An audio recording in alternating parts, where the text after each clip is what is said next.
नमस्कार मित्रांनो, विन दोघातीलही तुटेना या मालिकेच्या आजच्या भागामध्ये अगदी मनपूर्वक मी तुमचं स्वागत करते। आजच्या भागामध्ये स्वानंदीचं डोकं दुखत आहे म्हणून तिने आता डोक्याला रुमाल बांधलेला असतो। तेव्हा समर तिला हसत असतो।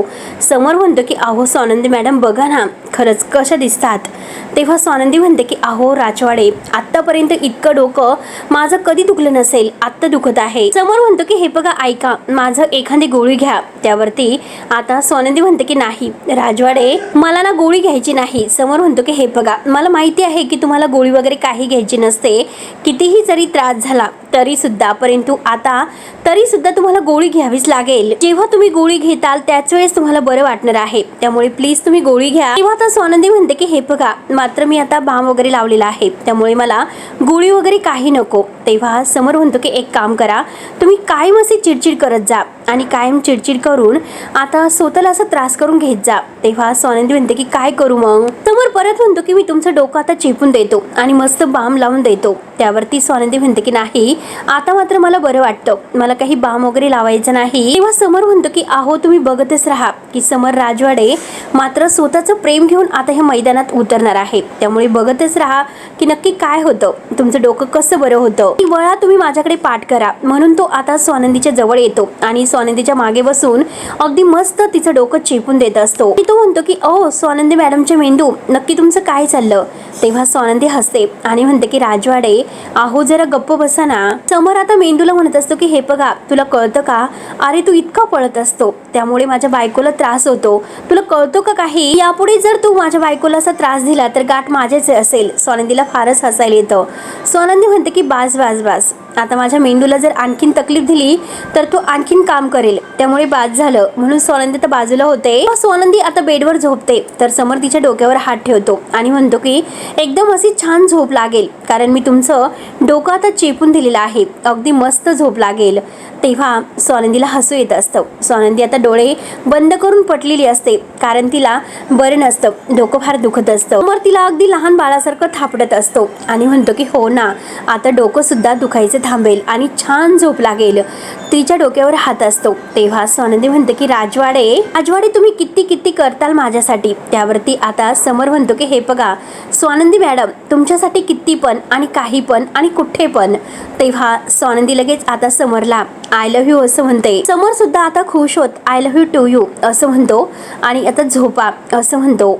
त्यानंतर आता स्वानंदी खुशच झोपते। तर इकडे आता ही जी काही म्हणजे मंदा आहे, तर मंदा मात्र आता बसलेली असते आणि आता स्वतःचे पाय घेऊन बसते आणि म्हणते की अरे देवा, कित्येक दिवसापासून काम करते, एकदम पाय झिजून गेले आणि म्हणून मात्र आता पाय धरून बसलेली असते। पायावर अगदी मोठमोठ्याने आता ती दाबण्याचा प्रयत्न करत असते, वैतागून जाते। बाहेर बघा शून्याला किती किंमत आहे, परंतु आमच्या घरी मात्र मला किंमत आहे तर ती शून्य भोपळा।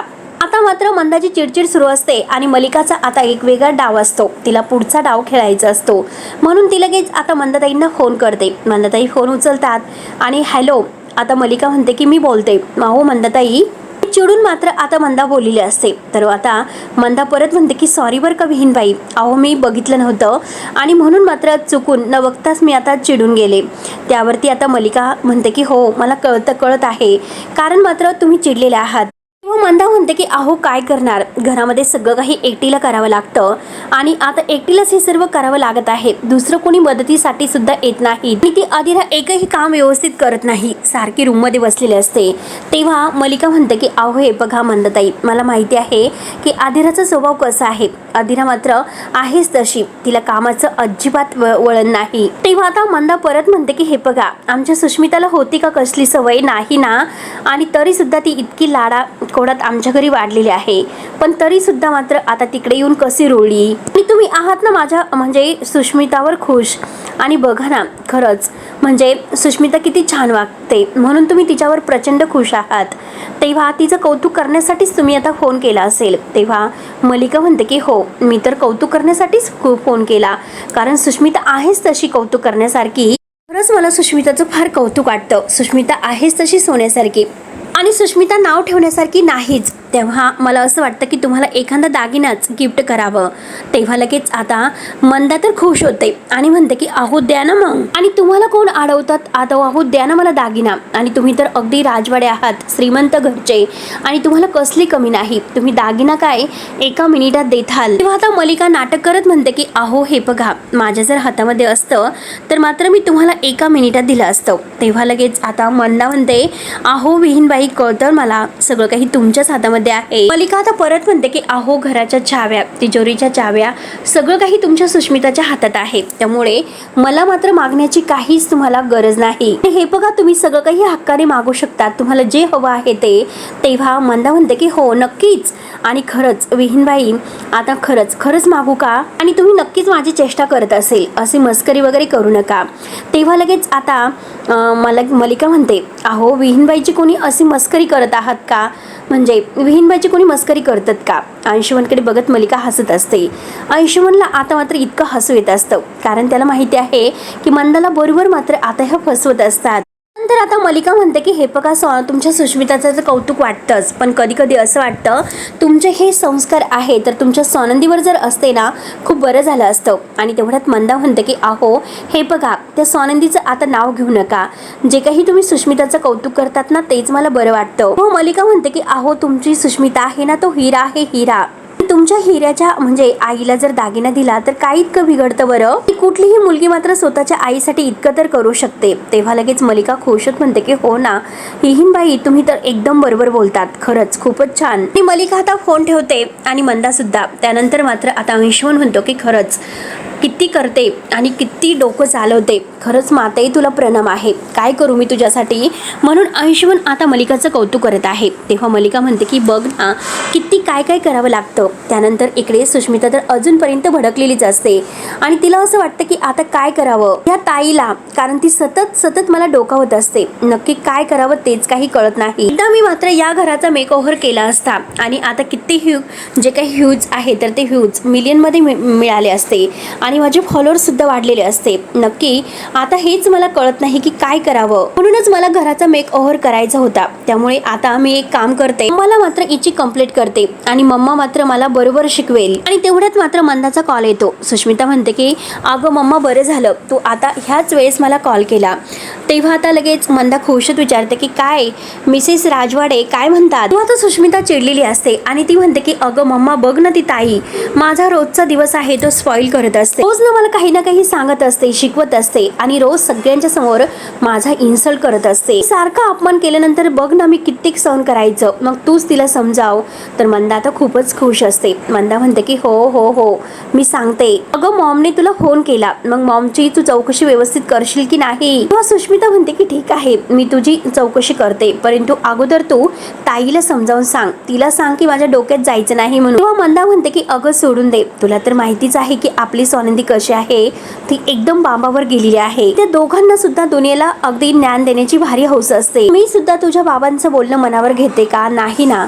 त्यामुळे तू सुद्धा तेच करायचं. बाबांचं बोलणं जसं मी टाळते तसं तू तिचं बोलणं टाळायचं. म्हणजे कसं, एका कानाने ऐकायचं आणि दुसऱ्या कानाने सोडून द्यायचं. आणि एक गोष्ट लक्षात ठेवायची, सुष्मिता सासरी म्हणते सगळ्यात मोठी सासू असते, जाऊन असते. त्यामुळे तू सोनंदीचं काही एक ऐकू नको, जरा तुझ्या सासूचं ऐकत जा. खरंच तुझी सासू तुझ्यावर खूपच खुश आहे आणि आत्ताच त्यांचा फोन येऊन गेला, भरभरून तुझं कौतुक करत होत्या. खरंच सांगते, हे ऐकून आता सुष्मिता फारच खुश होते आणि विचारते की रिअली खरंच. हे बघ, आता तुला कळालं असेल की मी तुझ्यासारखं का मागे लागत होते, कारण तू एक चांगली संस्कारी सून व्हावी यासाठी. आणि लहानपणापासून मी तुझ्यावर आता असले संस्कार करत आले, तुला अगदी खडबडत आले, तुला बोलत आले, पण सगळं क्रेडिट कोणाचं आहे?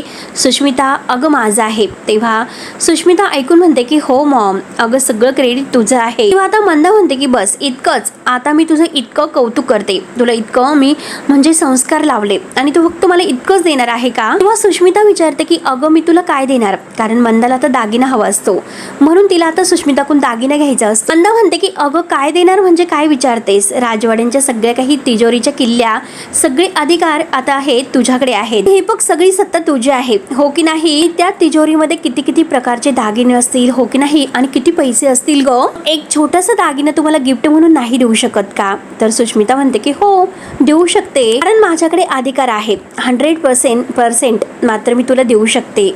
आता मंदा म्हणते की अगं आयुष्यभर मी तुमच्यासाठी खूप काही केलं, खूप खस्ता खाल्ल्या, किती लालची असते मंदा.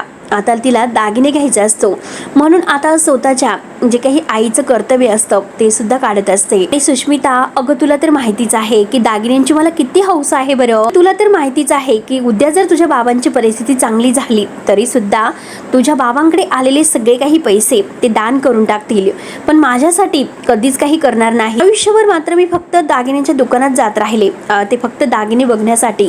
तुझ्या म्हणजे बाबांनी आतापर्यंत तर एक दागिना घेतला नाही, पण यापुढे सुद्धा ते माझ्यासाठी गुंजभर सुद्धा दागिना घेणार नाही. एवढं सगळं मी सगळ्यांसाठी केलं, इतक्या खस्ता खाल्ल्या, तुम्हाला लहानचं मोठं केलं, माझ्या इच्छा मी मारल्या, परंतु बघ काय झालं. ती स्वानंदी बघ ना, अगं इतक्या दिवसापासून राजवाड्यांची सून म्हणून मिरवते, पण कधी तिने माझ्यासाठी काही घेतलं का, काही आणलं का, थोडंसं तरी एवढासा दागिना केला का तिने माझ्यासाठी. माझ्यावरती प्रेमच करत नाही, सोड तिचा विषय सोडून दे. मी तिला लहानची मोठी केलं पण त्याचं काहीच तिला जाणीव नाही. सुष्मिता म्हणते की हो ना माम, ताई खरंच पहिल्यापासून कंजूस आहे. आणि बघ ना अगं, लग्नाच्या अगोदर मी तिला कित्येक वेळा शॉपिंगला पैसे मागायचे, पण तरी सुद्धा ती खूप वेळाने द्यायची आणि किती नाटकं करायची, पैसे नाही असं म्हणायची. तर मलिका आता मंदा म्हणते की अगं सुष्मिता, पण तू तशी नाही, तुला आईची जाणीव आहे आणि बघ तुला आईसाठी काही करता येत असेल तर, नाहीतर जाऊन दे, कशाला काय विचार करते. अशीच रडत आणि कुढत जगत राहील मी. तेव्हा आता सुष्मिता म्हणते की अगं आई म्हणजे मॉम, मी असताना मात्र तू माझी मम्मा का रडेल बरं. तुझी सुष्मिता आहे, मी तुला दागिना देईल, मी असं दागिना तुला देईल. ते ऐकून आता मंदा खूप खुश होते आणि म्हणते की काय बोलतेस, नक्की. तर सुष्मिता म्हणते की हो नक्की. हे बघ आता मात्र मी माझ्या पद्धतीने डिसिजन घेणार आहे, आता मात्र कुणाची परमिशन मी नाही घेणार. एक काम कर मम्मा, उद्याच इकडे अगदी मोठ्यातला मोठा दागिना मी तुला देईल. मंदा तर इतकी खुश होते आणि म्हणते की शहाणी माझी लेक, तिथे येऊनच मी तुझी दृष्ट काढते आणि गोड तिचा पापा आता फोनवरच घेते. सुष्मिता थँक्यू आणि ऑल द बेस्ट बाय करून आता फोन ठेवते. आणि मंदा लगेच आता फोन ठेवल्यानंतर म्हणते की देवच पावला आणि लगेच मात्र ती खुश होते. त्यानंतर आता इकडे आजी रूम मध्ये बसलेले आहेत. आता मलिकाचं नक्कीच काहीतरी काम असेल म्हणूनच आता तेथे आलेली असते आणि म्हणते की काय झालं आई, पाय दुखतात का आणि मी चेपून देऊ का. तर आजी म्हणते की नको. आणि हे बघ ना अगं, काशाच्या वाटीचा खरंच खूप फरक असतो, कारण उष्ण जे काही पाय गरम जळतात तर ते होत नाही, उष्णता निघून जाते, पाय दुखायचे कमी होतात. आणि बघ ना झोप सुद्धा खूपच शांत लागते. मलिका म्हणते की हो बघ ना, की छोटीशी दिसणारी वाटी आहे पण किती मोलाची आहे, अगदी मोलाचं काम करत असते. पण बघा ना आई, अहो हल्लीच्या पिढीला मात्र याची किंमतच नाही आणि हल्लीच्या ह्या मुलींना मात्र कशाचीही किंमत नसते. काशाची वाटी म्हणजे त्यांच्यासाठी अडगळ आहे, अडगळ. आणि आता मात्र मलिकाला विषय काढायचा असतो सुष्मिताचा आणि मुद्दा म्हणते की आई सुष्मिता आज मात्र जरा चुकीचंच वागली, त्यामुळे तिच्या वतीने मी माफी मागायला आली होते. आता सुष्मिताचा विषय काढल्यानंतर आजी लगेच मात्र आता शांत होते आणि आता आजी काही बोलत नसते. तर मलिका म्हणते की मी ह्या मुलीला खूप समजवण्याचा प्रयत्न करते की असं वागू नको, परंतु आई मला असं वाटतं की घराचे अधिकार देऊन आपण तिच्याकडे चूक केली की काय. तर मलिकाला असं वाटत असतं की आता आई नक्की आपल्या हातामध्ये घराच्या चाव्या देतील, म्हणून मात्र आता आजीचे कान भरण्याचा प्रयत्न करत असते. आणि बघा आई कसा पटकन निर्णय घेऊन टाकते बरं. आज तिने भांडी विकायला काढलीत, उद्या जर घर विकायला काढलं तर काय करायचं. तेव्हा लगेच आजी म्हणते की एवढं काही होणार नाही. तर मलिका म्हणते की आई तुम्ही खरंच मनाने खूप साधे आहात म्हणून तुम्हाला दिसत नाही. तेव्हा आजी म्हणते की अगं ती तुझी सून आहे. मलिका म्हणते की हो माझी सून आहे, परंतु त्या अगोदर ती स्वानंदीची बहीण आहे, मात्र तिला जुमानत नाही तर माझं काय ऐकणार आहे. आणि हे बघा आई, तर मी पहिल्यापासून शांत आहे, मला असं दमदाटी चढून कुणाबरोबर बोलता येतच नाही, म्हणून मला ओरडायला आवडत नाही. आणि प्रेमाने जर मी सुष्मिताला समजायला गेले तर ती तिला समजत नसतं, तिला फक्त ओरबडायचं असतं. तर आजी सगळं काही मलिकाचं बोलणं ऐकून घेते आणि म्हणते की ती लहान आहे, शिकेल सर्व काही हळूहळू आणि हळूहळू होईल तिला सगळ्याची सवय. तेव्हा मलिका म्हणते की अहो हे बघा ती आहे अजून लहानच आहे आणि जोपर्यंत मात्र तिला आता सवय लागेल तोपर्यंत आता घराचे अधिकार मात्र असे मॅच्युरिटी असणारी मात्र एखादी आणि सगळ्यांबद्दल तिला जाणीव आहे, सगळ्यांबद्दल प्रेम आहे, माया आहे असले कुणाकडे तरी आता हे अधिकार द्यायला हवेत ना. आता स्वतःकडे हे अधिकार यावेत यासाठी हिचं नाटक सुरू असतं. पुढे म्हणते की अशी इतकी म्हणजे राजवाड्यांच्या घरामध्ये जास्त दिवस राहणारी आणि तिला राजवाड्यांबद्दल जे काही पद्धती वगैरे आहे, जे काही रीती परंपरा माहिती आहे अशा व्यक्तीकडे द्यायला हव्या. तेव्हा आता आजीला ओळखतं. आजी लगेच आता तिला बरोबर दणका देते.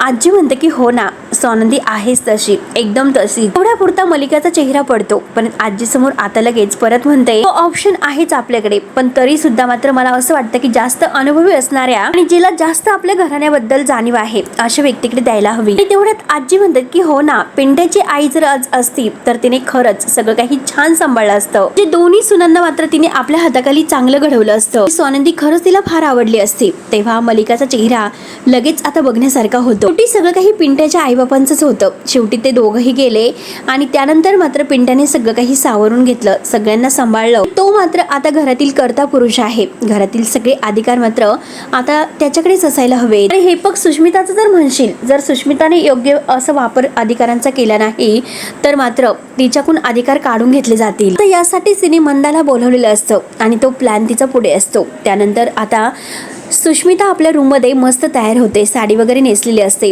आणि जो काही पारंपरिक आहार आहे तर तो घातलेला असतो. आणि तेवढ्यात मल्लिका येते. मल्लिका म्हणते की वाव, खूपच सुंदर दिसते, आपल्या घराण्याचा पारंपरिक हार घातलेला दिसतोय.